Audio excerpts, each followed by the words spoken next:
Hi everyone, it's Raina. So this video is looking at the natal chart of Madonna. And I just exclaimed when I looked at this, I said, I am blown away. Um, I just said it, I'm just sitting here all by my lonesome. And I said that out loud because I can't believe this. I can't believe what I'm seeing here. And I want to talk about Freddie Mercury because I haven't done his chart yet, and I don't know if I probably looked it up just to find out what his ascendant was, because the ascendant really shines, and it comes forth when you don't know somebody personally, somebody's like a rock star or something like that. You're going to look to the ascendant because, of course, the sun sign does matter. But here's the thing, and I think I figured it out. But Freddie Mercury, I believe he has both his sun and his ascendant in Virgo, and that's why his last name is Mercury, because he's ruled by Mercury. And he must have known about astrology because his last name is some Greek name.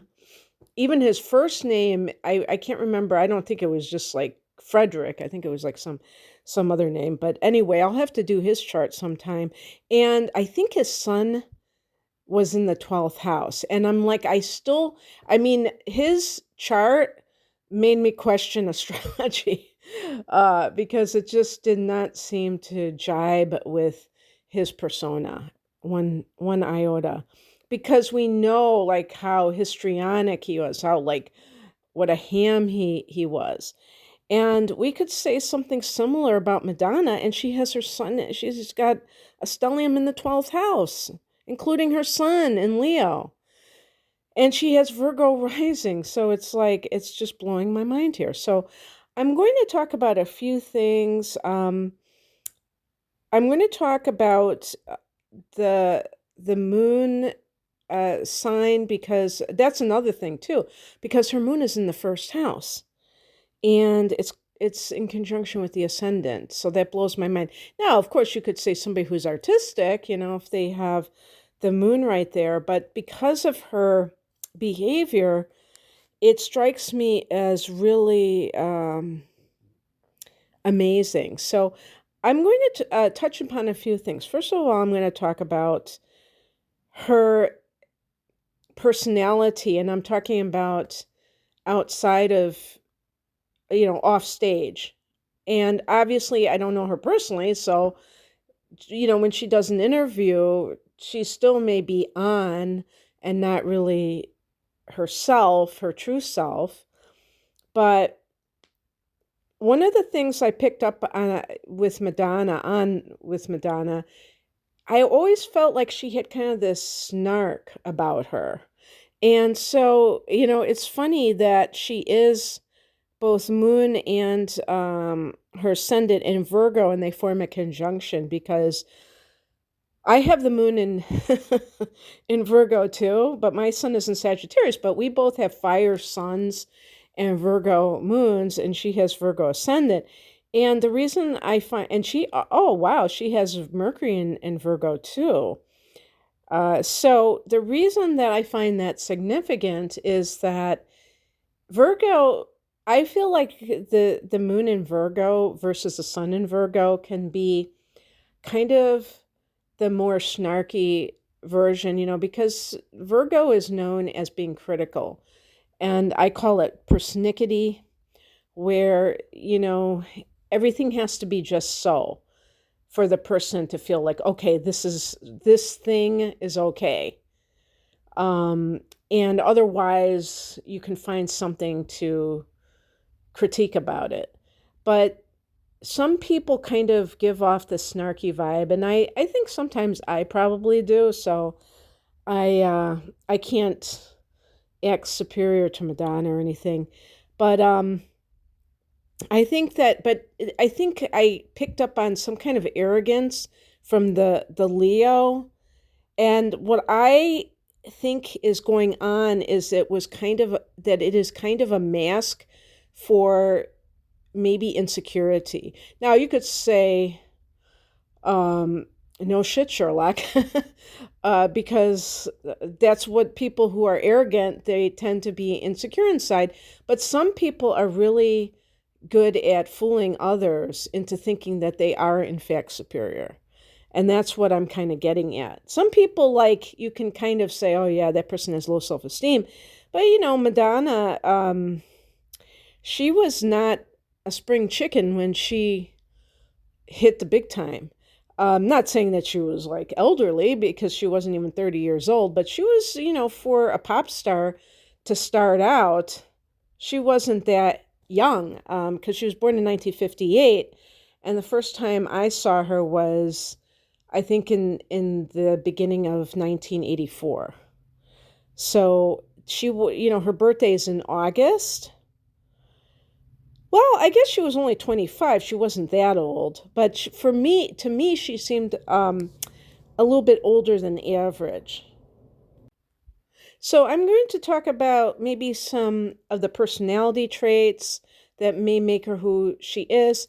I personally, stopped following her after a while because I stopped following pop music altogether. I would say probably, maybe 15 or 20 years ago. I mean, really big time. And I just have been really disappointed with how she's conducted herself. If I have to be honest about it, I know I'm just giving my opinion here. I just do not like the way that she has, to me, she hasn't aged gracefully. And I'm not even talking about plastic surgery or anything like that, but just to me, like immature behavior, trying to hold on to maybe her image and not really kind of growing into her next stage as an older woman. Not that she has to, be in a rocking chair, but she could be, and she doesn't have to stop performing, but kind of trying to be relevant and all of that. And I think that's kind of the imbalanced side of Leo, of just wanting to be the center of attention, but also not wanting to be irrelevant. I was going to say irrelevant. And, if you're on the younger side and you're listening to this, you have no idea how big Madonna was. And because, I remember as a kid watching Johnny Carson, seeing some of these people and saying, who are these people? I don't even know, like George Hamilton was always on. Like, who are these people? And I've only, like, in recent years found out, oh, wow, they were like a really big deal. They had a heyday. He wasn't just inviting them on to fill up his schedule. So the same thing applies to people who are, maybe in your 20s and 30s, or even, yeah, you might be like, of her, but you don't know like how big she was, because we're talking before the internet. We're talking about, during the time when MTV was, in its first years. She didn't come around at the very beginning, but, it just was very driven by image, and she managed to really create this image, well, recreate herself over and over again. So that's something I'd like to touch upon as well, about the idea of the image, because I think that there's a lot to be said for it. Um, some people say, well, that's somebody who is masking not being so talented. I don't know if you have to be a certain age to do this, but all I can say is that sometimes I get into these uh, states of, I don't know if you call it states of mind or emotions, where I just start, I think it's going down a rabbit hole, and you start listening to songs from a certain era, and then you just keep listening to more. And of course, they recommend them to you. And so I remember one night I was just listening to so many songs by Madonna, and she was never anybody that I would, that I had in the back in the day, tapes were the thing, or CDs or something like that, that I was buying her stuff. No. but I did, I would watch her videos and I'd listen to some of her songs and I really like some of her songs. But I knew that her voice wasn't the strongest.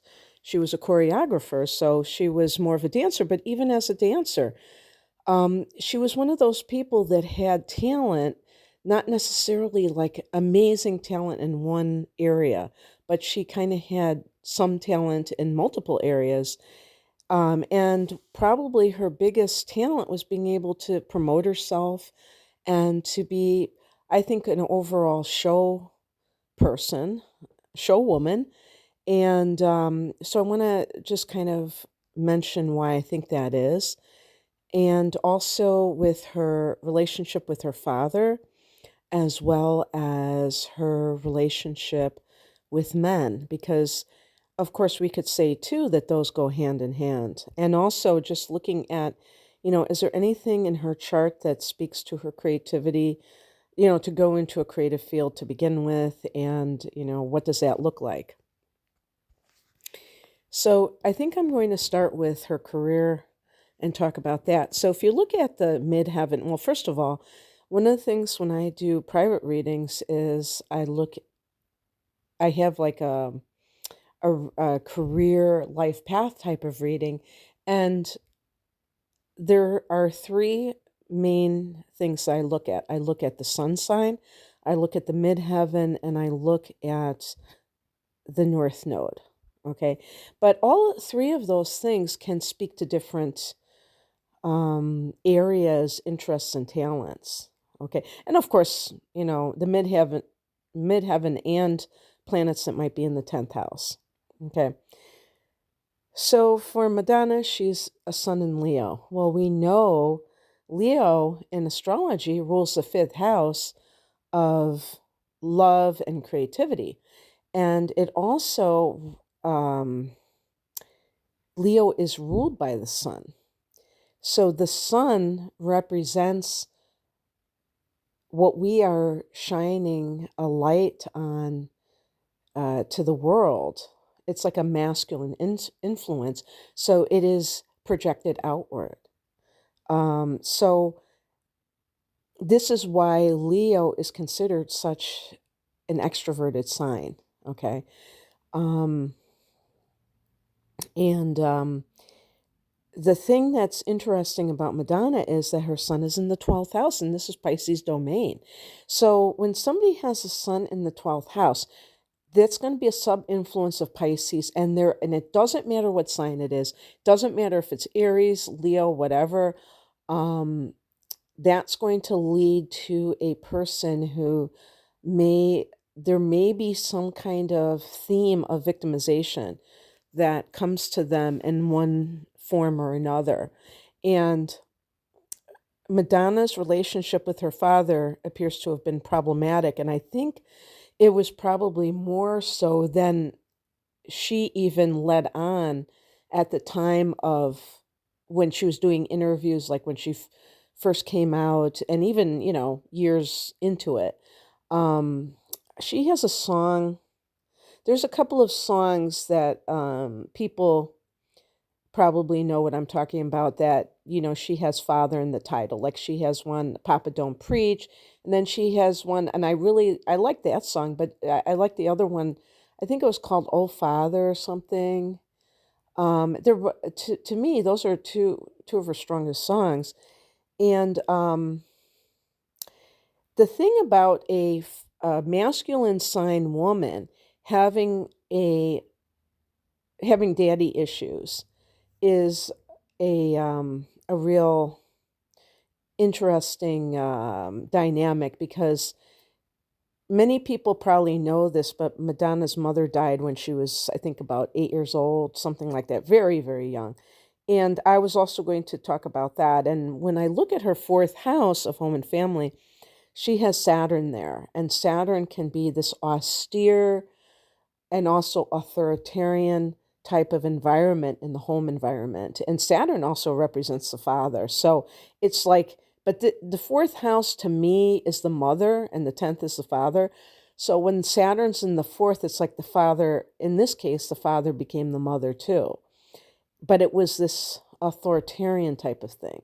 And I think she might come from a large family, if I'm not mistaken. I'm not sure about that. But, if that's the case, then you also have uh, a single parent who has a lot of children too. So that may have played into it. And of course, um,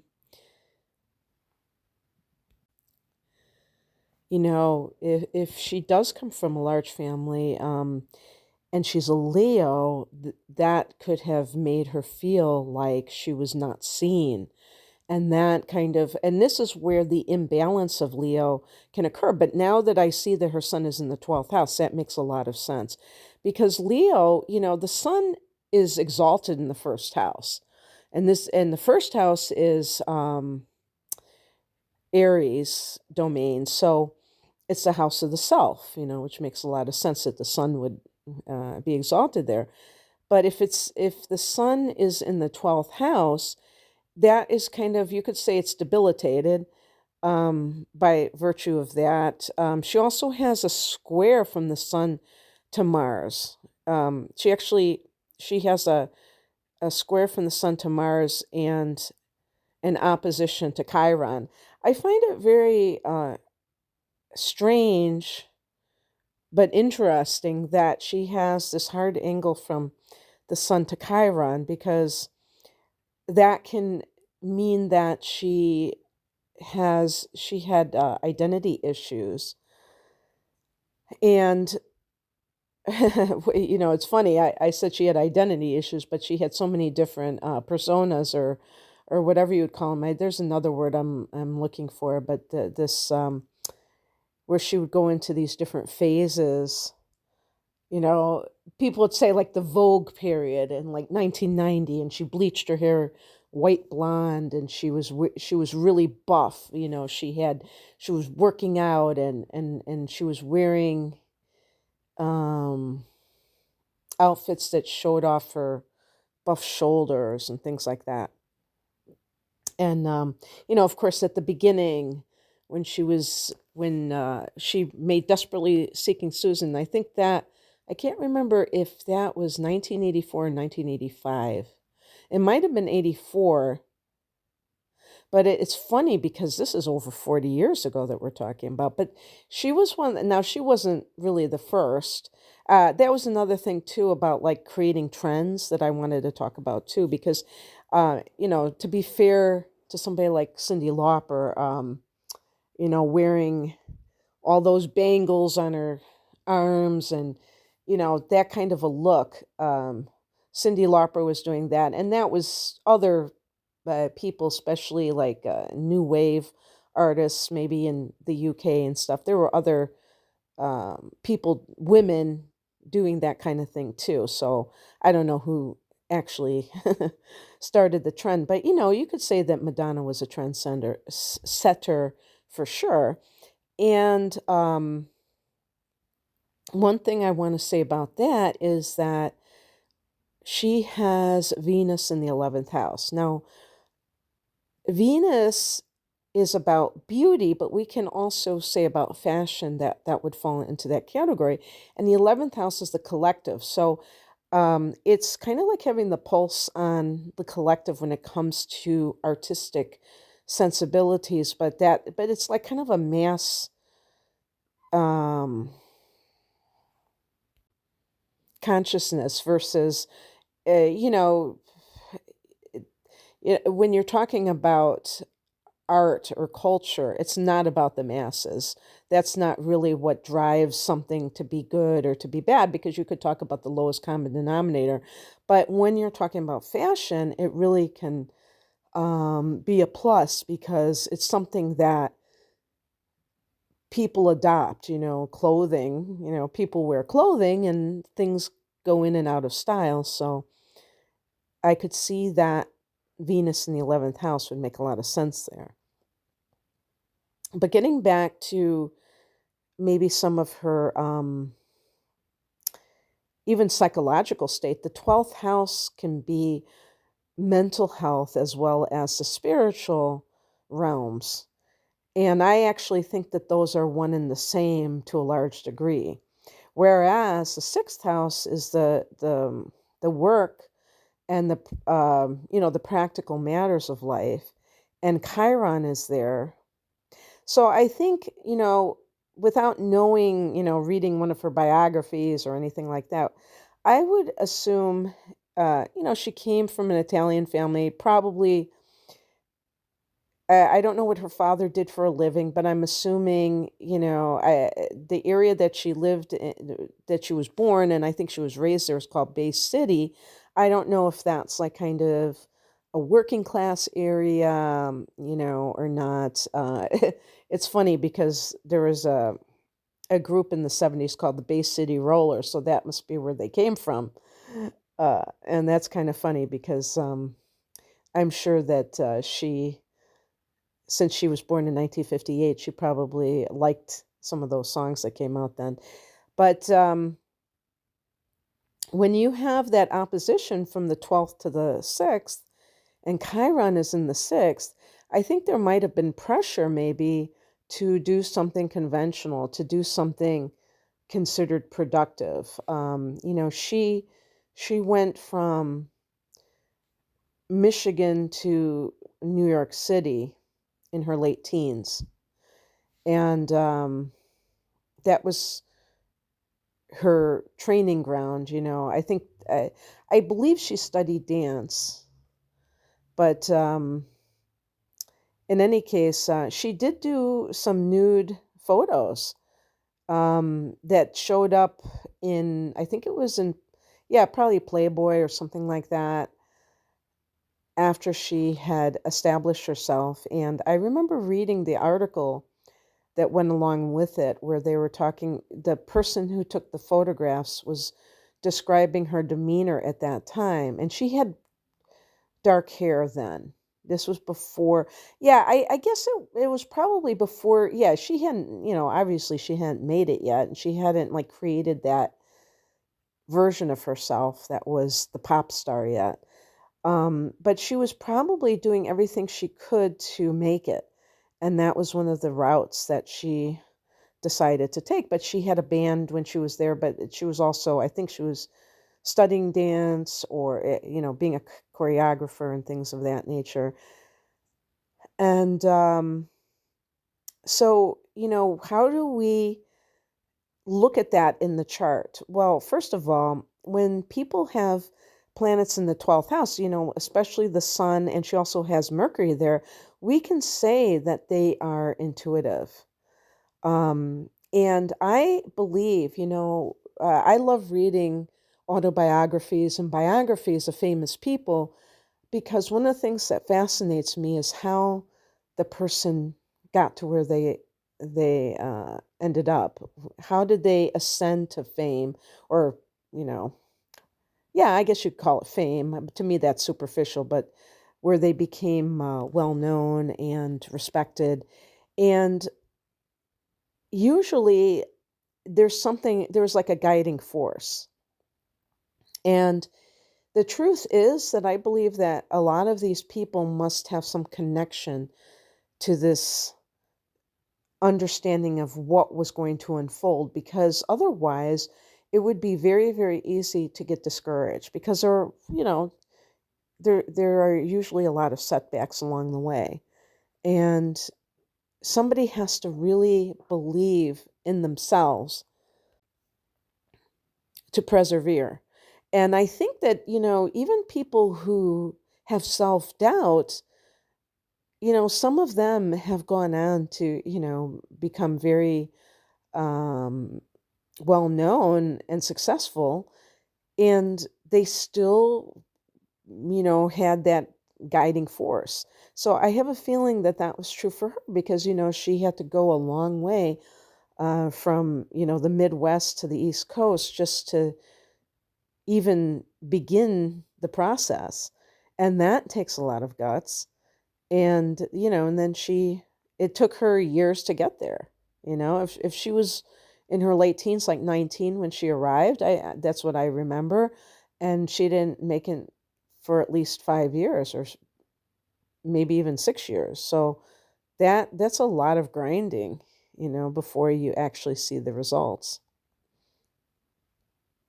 And also, we can look to the 12th house as one of the houses of artistic abilities or talents. And her moon is in the first house, and that can be, it's almost like, and I think this has to do with the different versions of herself that she created. It's almost like these phases, because the moon in astrology represents fluctuation, and the first house is the self or the image of the self. And so that means that the person wants to keep changing. They don't want to have this kind of finite version of themselves. And at the same time, I think that was the thing, one of the things that shocked me was that she actually had the moon in conjunction with her ascendant, because that would really indicate somebody who's quite sensitive. And um, she never has seemed to me to be like that type of person who is very shy. Like, even having Virgo rising can make somebody a perfectionist and very um, hard on themselves. And when the moon is there, it can even be like, and same with Virgo, it can even be self-consciousness. So that kind of thing does not lend itself to somebody being on stage at all. And yet she is. So there's something within herself that is able to transcend any of that like self-consciousness and still do it. But I knew a person who was very expressive on the stage. You could say explosive on the stage, and off stage, like almost crawled into themselves. That's how introverted and shy this person was. So obviously, there's something about the stage that can be intoxicating for some people and irresistible, and yet they still have a part of themselves that is very that needs a lot of solitude. Because if you have your sun in the 12th, and Mercury is there too, of course Pluto and Uranus are also in that, but those are generational planets. I'm talking about the personal planets in particular, the sun and Mercury. That person can be very shy, and they may not like to be, they may have a hard time to be around other people a lot. They need that downtime and that solitude to bring themselves back up. Interestingly, Neptune is in the third house. So not only does she have Mercury in the 12th, so that's Neptune's domain, but she has Neptune in the third house. I wouldn't be surprised if Madonna was dyslexic, and I should check that out, because I think Tom Cruise is, I think Cher, Tom Cruise, some really famous people are dyslexic. These types of learning disabilities have nothing to do with a person's intelligence, but they can definitely erode somebody's self-confidence because of what can happen, comparing themselves to other children and also getting teased or something like that. But it's very interesting in terms of the psychic ability and creative ability, because certainly Neptune in the third house can be somebody who's communicating from a very imaginative place. A person with Neptune in the third house could be a fiction writer, and they might even write things of an imaginary world or something like that, where they just create their own reality. But I would put, any kind of she writes her own lyrics. So that would be something that is creative communication, because third house is communication.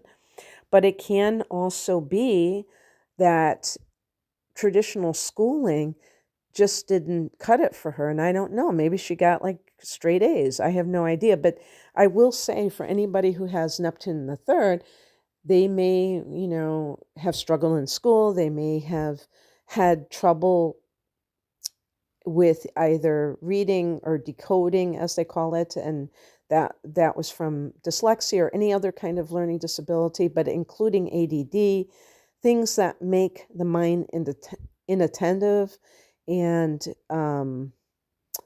distortions of receiving information, all of these things that are connected with learning.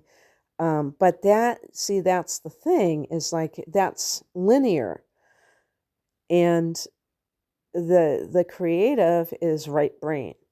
The linear is left brain, which doesn't make sense to me because I always thought the left side was, because I'm a lefty, but I mean, I'm ambidextrous too, really.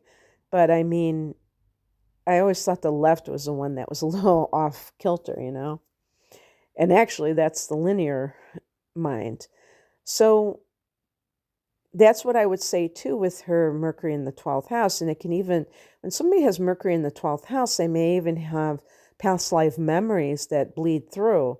One of the ways this can happen is through phobias. And phobias, when you think about phobias, they're going to be thoughts. A phobia, I mean, they could affect the body, and they can affect, the emotions, fear and stuff like that. But the bottom line about phobias is that they, to me, are either coming from this lifetime, an earlier date, or from a past life. I don't think they just like randomly occur. If a baby is afraid of water, I don't think it's just random. I think that in the past life, maybe they drowned, who knows? But so she may have past life recall, or at least have psychic abilities. What's interesting, which I don't know how this plays out for her, but she has Uranus here. And Uranus in the 12th can mean somebody who is afraid to be different, which I don't think Madonna qualifies as somebody who's afraid to be a nonconformist.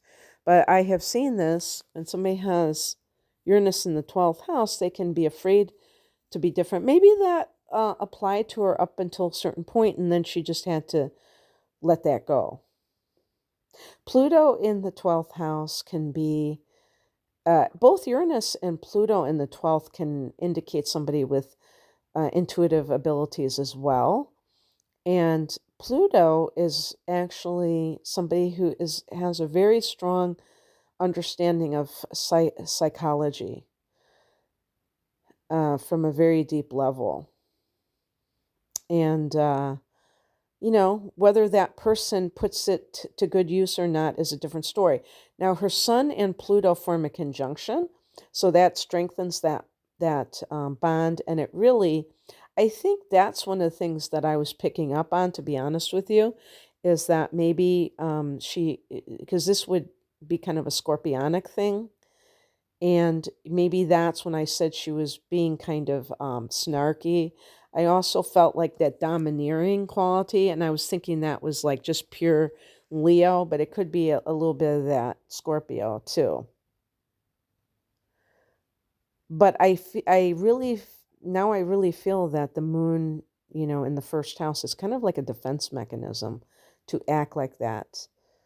It's kind of like the best defense is a good offense.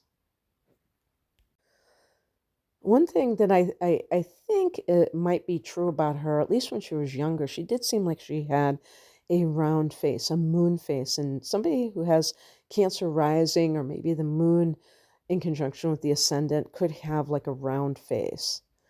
And I remember there was a time, it might have been again in the late 80s, early 90s, with the Vogue phase, when she was working out a lot, and she lost a lot of weight. And and sometimes I have said this before with this kind of placement, that a woman may think that she's overweight when she looks at herself in the mirror, because first of all, sometimes these types of people, the moon, you know, we look at the moon as affecting the water, but I mean, this would be more of like Cancer rising than the moon being here. But I'm just talking about the shape of the face. But sometimes when somebody has a round face, they feel like they have to lose weight, even if their body isn't overweight and stuff like that. So then they can get almost underweight. And I remember her face became kind of like, it looked a little bit like oval, but it was really just kind of like because she was losing so much weight. But, you know, like maybe when she's a certain, what we'd call more of a normal weight, then her face gets fuller. And, you know, I just, that's not really that important, but I just thought that was very interesting.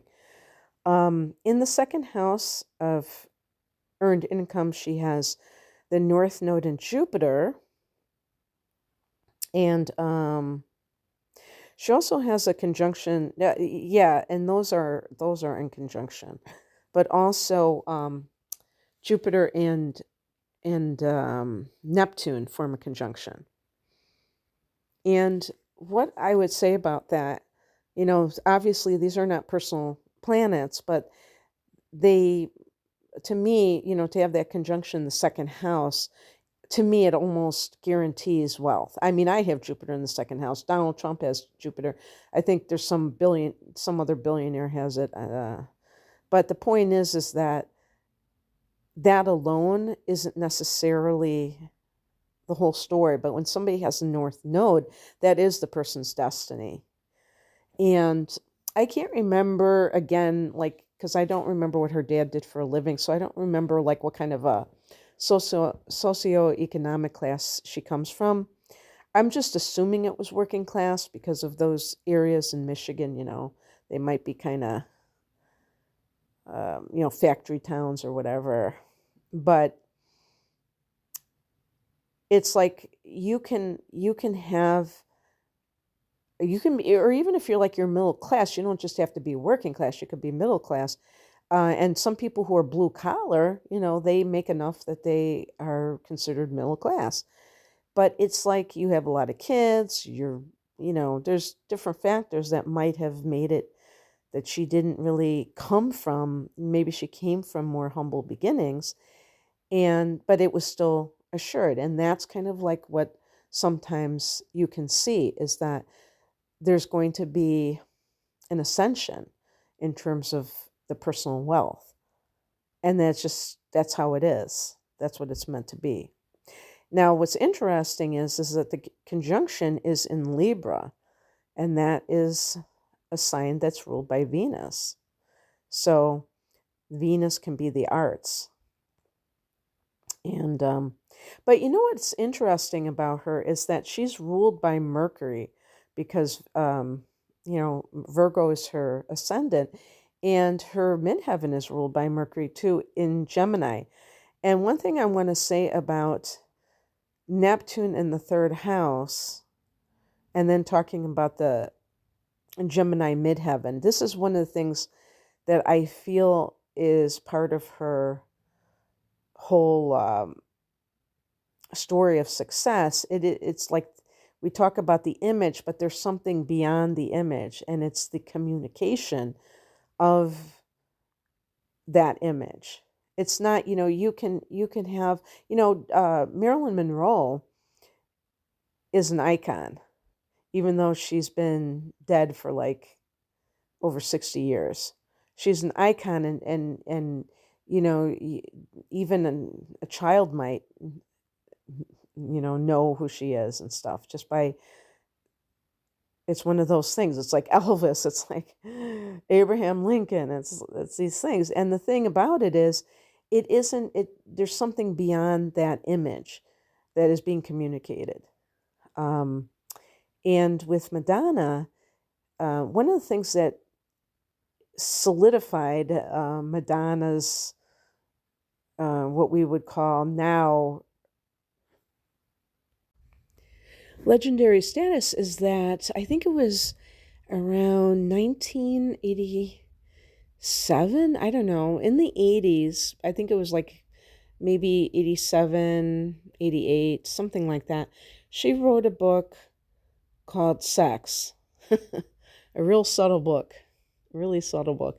But she had these and I think she posed in it too, nude pictures, and she created this controversy. And actually, that was only one of many controversies. I can't remember some of the other things, like mixing in like one of her iconic looks was to have a big cross and then have like e- the what do they call it? Bustier? I don't know how you say it, the strapless top and things like that. And all of those things that were controversial. And I mean, I can't remember half of the things, but I just know that there was always some controversy that was going on with Madonna. And that book really solidified that because of, and the funny thing is, I don't think anyone probably thought it was that sexy, even though it was called sex. It was just her way, I'm sure she wanted to express herself that way, but it was also like controversy sells. And what I see with Gemini is that type of vibe because, in the third house that Gemini rules, she had Neptune there. So it's really mixing that fantasy with the news, breaking news, making this news, which the third house can be, you know, journalism and things like that. Now we would say social media, but back then they didn't have social media because they didn't have the internet. So I'm talking about in the 80s and even into the 90s when she was in her heyday.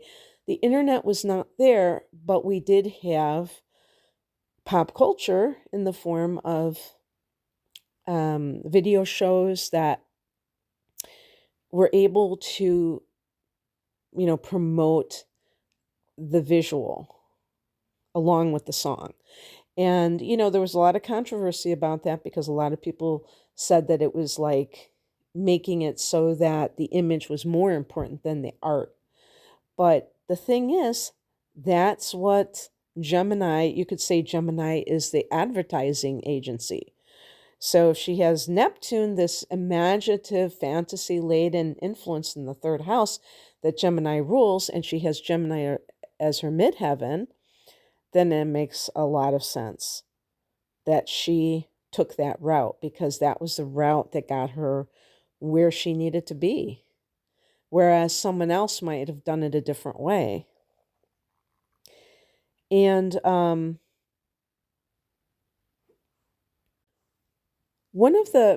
she married Guy Ritchie, and he is a movie director, and they're no longer married. Do they have a child together? I thought that they did.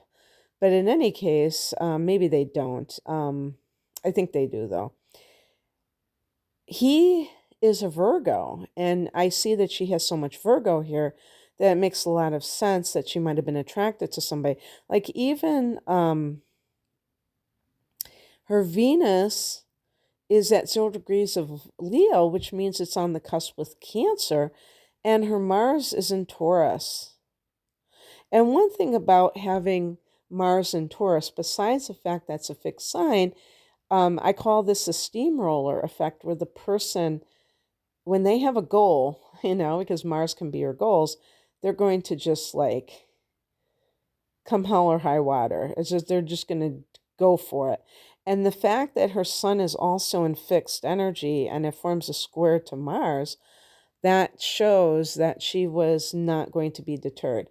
One thing I want to say about the square from the sun to Mars is that it can indicate somebody who is approaching her ambitions as if she has been thwarted in life, as if she has to prove herself. Like there's something, and again, this could be a past life influence because they say when you have plants in the 12th house, it's unfinished business. So, we don't know how she feels inside, and maybe she can hide it very well. But this really suggests somebody who is overly competitive. I mean, it can be obnoxious sometimes when you have a hard angle from the sun to Mars. These are the people who can be very pushy, and I would say when the sun is in Leo in this square, the person could be overbearing, arrogant, because they really do feel insecure, and they really do have a chip on their shoulder. That's a big one, a chip on the person has a chip on their shoulder because they feel that they've been kept down somehow. Um, and so again, her issues with her father, that could have been something that fueled that as well, where if he was very authoritarian, because she's a Leo, because she's a fire sign, not just a Leo, any fire signs like freedom. And anyone who is overly controlling is going to be, somebody that person will clash with, probably. And she also has a square from Mars to Uranus, which can be a rebel without a cause, as well as, and by the way, that can happen again with an authoritarian parent, because when you're already a rebellious person, being a fire sign, that just adds fuel to the fire, and then the person might sometimes act in ways that are not really conducive to anything productive, but they just want to be able to be a contrarian and defy the demands of others. But also she has a square from Mars to Chiron, and that suggests, like, for instance, if you grow up with domestic violence, if you have a parent, and I don't know if I think recently she was talking something about her dad, and it sounded like something like that, but I'm not sure if he ever hit her. But or even if the parent, they say, I'll give you something to cry about if you don't do that, even if they're just intimidating, because Mars can be like asserting yourself, and then Chiron is that woundedness. So that can be very interesting. What's interesting is her Chiron is in Aquarius. So just like I said, Uranus rules Aquarius, and it's in the 12th, and Chiron is in Aquarius, and Chiron is kind of Piscean. So there's a part of her that probably wanted to be accepted in a conventional way, which kind of like is a bit shocking, because she seems like she wanted to shock people. And maybe that's what healed her, that became her superpower. Like maybe when she was younger, she was much more inclined to try and go along to get along. And then she realized that the more she, did things that were attention getting, but maybe a little bit out of the box, the better off it actually worked out for her.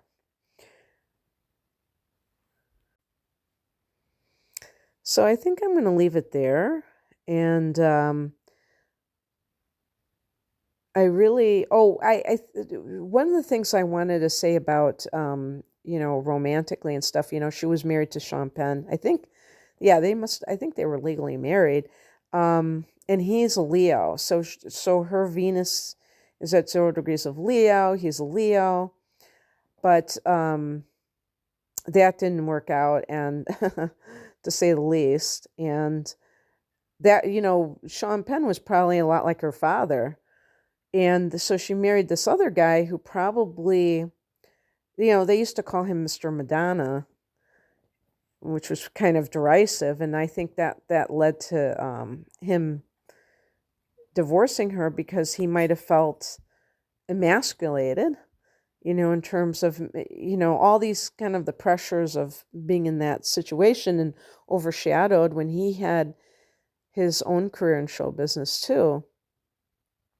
And maybe they weren't compatible, but the point is that you can see, even with somebody who's a Leo, you can see, because her moon's there, she's got Mercury, she's got the ascendant, that she had this, and even Mars in Taurus. Taurus is a fellow Earth sign, and her Venus on the cusp with Cancer. So it's possible, and this is probably what happened with Sean Penn too, because I think people were kind of surprised when, if I'm not mistaken, there was abuse by him, and people didn't understand that because she was so brash and she was so out there. And this is the same, come to think about it, this reminds me of Whitney Houston, who was another Leo. It's like, why would these people, these women who come across as very ballsy, they're doing their own thing, how come when they are in relationships do they end up like that? And part of it is you can look at other placements. I did Whitney's chart, you can see on my channel. And I think I have a playlist with celebrity readings that I've done, but I don't, I think it's incomplete, but you can check my channel anyway. And Whitney had Pisces rising. And, Madonna has Virgo rising, and those are opposite signs. Those are feminine signs.